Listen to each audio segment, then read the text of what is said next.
Lowest score in OUT UG 2024। अगर आप OUT UG 2024 में कम स्कोर किए हो और आप ये स्ट्रेस में हो कि इस बार मेरा सिलेक्शन होगा या फिर नहीं, ये वीडियो स्पेसिफिक आपके लिए, क्योंकि इस वीडियो में मैं कुछ ऐसे ट्रिक्स एंड टिप्स बताऊंगा।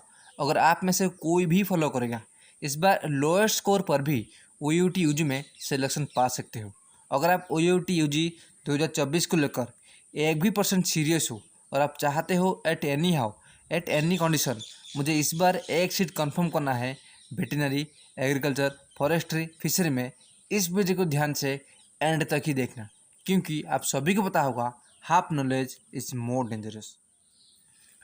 हेलो फ्रेंड्स, मेरा नाम है गौतम और आप सभी को स्वागत है हमारे यूट्यूब चैनल में, जहाँ पर होता है सिर्फ और सिर्फ टू द पॉइंट बातें और कुछ फोकस होते नहीं। बहुत सारे स्टूडेंट्स ऑलरेडी नर्वस हो चुके हैं। बहुत सारे स्टूडेंट को यही लगता है कि शायद मेरा OUT UG में इस बार सिलेक्शन नहीं होगा। मैंने ऑलरेडी ड्रॉप लिया था, उसके बाद भी मेरा स्कोर कम है, तो मेरा सिलेक्शन नहीं होगा। तो फर्स्ट ऑफ ऑल आप सभी को रिक्वेस्ट करूँगा, काइंडली एक बार मुझे नीचे कमेंट कर देना आपका इस बार स्पेसिफिक OUT में कितना स्कोर आया है। ओके, अब आता है पॉइंट पर। मैं ऐसा क्यों बोल रहा हूँ कि आपको वरीड होने की कोई ज़रूरत नहीं है। फर्स्ट ऑफ ऑल मैंने ऑलरेडी प्रीवियस वीडियो में डिस्कस किया था कि इस बार रेस्पॉन्स शीट में बहुत सारे मिस्टेक है, यानी कि 4 जून को कुछ अलग था, 6 जून को कुछ अलग था। 4 जून को लगभग 7 क्वेश्चन गलत था, 6 जून को लगभग 6 क्वेश्चन गलत था। तो मेरा मतलब ये है कि आपको ग्रेस मार्क इस बार डेफिनेटली देखने को मिलेगा, लेकिन कंडीशन ये है कि आपने अगर सही ऑप्शन चूज किया है तब आपको डेफिनेटली करेक्ट यानी कि ग्रेस मार्क देखने को मिलेगा। First point. सेकंड पॉइंट, आप सभी को ये बात डेफिनेटली पता होगा कि OUT UG का एग्ज़ाम पहले क्या होता था, ऑफलाइन होता था, लेकिन कोरोना के बाद OUT UG का एग्ज़ाम कंपटीशन की वजह से ऑनलाइन कंडक्ट हो रहा है, यानी कि CBT मोड। और CBT मोड में अगर आपको पता नहीं है, बेनिफिट ये है कि नॉर्मलाइजेशन इफेक्ट देखने को बहुत ज़्यादा मिलेगा। अभी बहुत सारा स्टूडेंट का यही डाउट है कि सर नॉर्मलाइजेशन क्या है। देखो, अगर 2 शिफ्ट होगा, पहले क्या होता था ऑफलाइन में सिर्फ एक शिफ्ट में सभी जो भी OUT के एस्पिरेंट्स है उन्हें एग्ज़ाम कंडक्ट किया जाता था, लेकिन अभी के टाइम पर कंपटीशन बहुत होने के कारण 2 या 4 शिफ्ट में एग्ज़ाम होता है, यानी कि 4 जून को एग्ज़ाम होता और 6 जून को एग्ज़ाम होता, और दोनों में क्वेश्चन पेपर का इजी और टफनेस लेवल अलग है। यानी कि 4 जून का जो भी क्वेश्चन पेपर इस बार था इजी टू मॉडरेट, लेकिन 6 जून को था मॉडरेट टू टफ।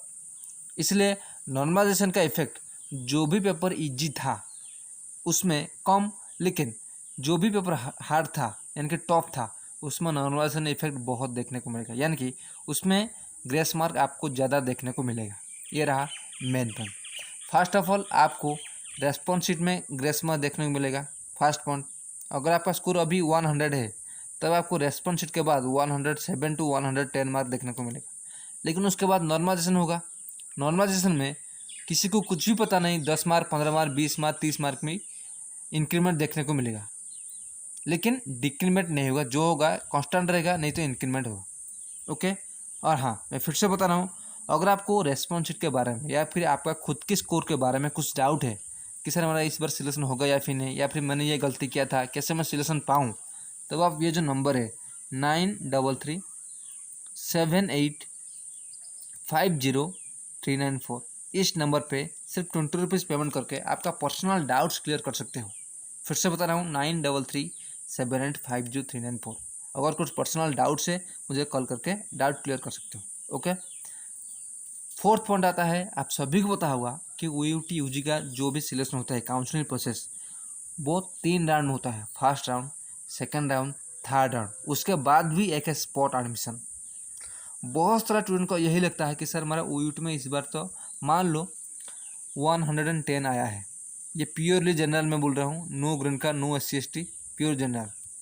तो 110 आया है तो मेरा इस बार वेटनरी में नहीं होगा या फिर एग्रीकल्चर में नहीं होगा। मैं एक छोटा सा आपको एग्जाम्पल दे रहा हूँ। देखो, एक स्टूडेंट था लगभग 21 के टाइम पर, उसका फर्स्ट राउंड में सिलेक्शन नहीं हुआ था, सेकंड राउंड में भी नहीं हुआ था, थर्ड राउंड में भी नहीं हुआ था, लेकिन स्पॉट में उसका वेटनरी में हो गया था।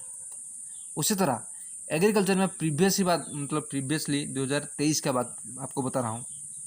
एक स्टूडेंट था, प्योरली जनरल, उसका स्कोर भी इतना अच्छा खासा नहीं था, लेकिन भुवनेश्वर ब्रांच में 133 स्कोर में, जो मेरे सुनने में आया था, 133 स्कोर पे उसका एग्रीकल्चर ब्रांच में सिलेक्शन हो गया था। इसीलिए अब तक वरीड होने की कोई ज़रूरत नहीं है। अभी आपके पास नॉर्मलाइजेशन बाकी है, ग्रेस मार्क बाकी है, फर्स्ट राउंड बाकी है counselling, second round counselling, third round counselling, spot round counselling, बहुत सारे स्टेप्स आपके पास बाकी है। अगर आप इन स्टेप को अभी छोड़ते हो या फिर अभी से वरीड होते हो, तब आपका सिलेक्शन कभी भी OUT में नहीं होगा। क्योंकि OUT में आप सभी को ये बात डेफिनेटली पता होगा, जो बता रहा हूँ ध्यान से सुनेगा, 50% कैरियर और आपका जो कैटेगरी है उसके ऊपर डिपेंड करता है।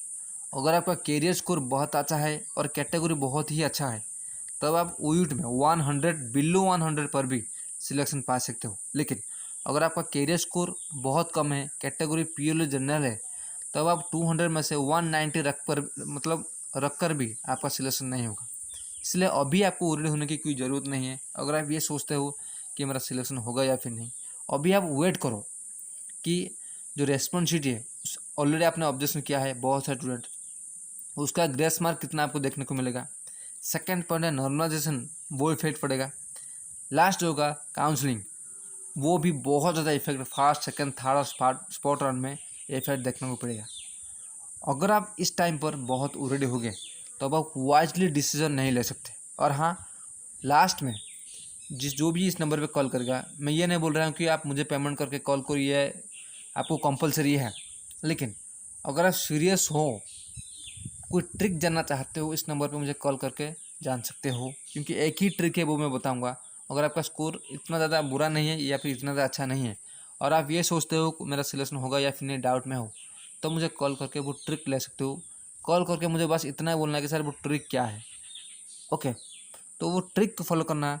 और आप इस जो मैंने बता दिया, रेस्पॉन्स शीट ग्रेस मार्क देखने को मिलेगा, नॉर्मलाइजेशन मिलेगा, फर्स्ट सेकंड थर्ड राउंड देखने को मिलेगा, उसके बाद स्पॉट राउंड देखने को मिलेगा, सब कुछ वेट करना पड़ेगा, तब भी जाकर सिलेक्शन हो सकता है। 5 नंबर पॉइंट है कि आप सभी को पता होगा, बहुत सारे स्टूडेंट यानी कि 100 में से 99% स्टूडेंट जिसने भी नीट दिया है वो भी OUT दिया होगा, उसके साथ ऑप्शनल या फिर ICAR दिया होगा।